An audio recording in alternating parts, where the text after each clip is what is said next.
હવે એક એવો પ્રશ્ન પણ છે કે જેને આપણે એમ કહી શકીએ કે માથાનો દુખાવો આજકાલ બધાને જ છે, જો કે માથાનો દુખાવો જેના ઘરમાં અવાજ હોય છે એને હોય છે, જેના ઘરમાં બૈરી હોય છે એને હોય છે, અને જનરલ કેસીસમાં જેની પાસે મોબાઈલ છે એને પણ માથાનો દુખાવો છે, ચાહે નાનો બાળક હોય તોય ભલે, કોઈ મોટું પ્રૌઢ વ્યક્તિ હોય તોય ભલે.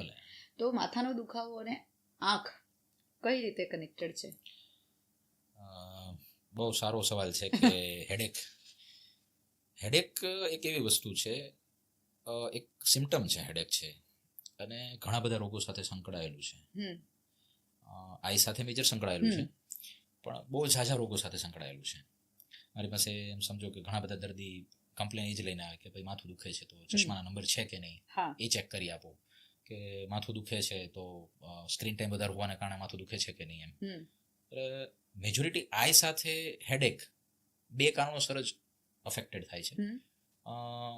આમ તો બે મેજર કારણમાં રિફ્રેક્ટિવ એરર, કે જે તમે કહો કે અનડાયગ્નોસ્ડ તમને હોય ને ચશ્માના નંબર હોય ને તમે ચશ્મા પહેરતા ના હો, એને કારણે, કેમ કે આઈને સ્ટ્રેન પડવાનું છે ફોકસ કરવા માટે.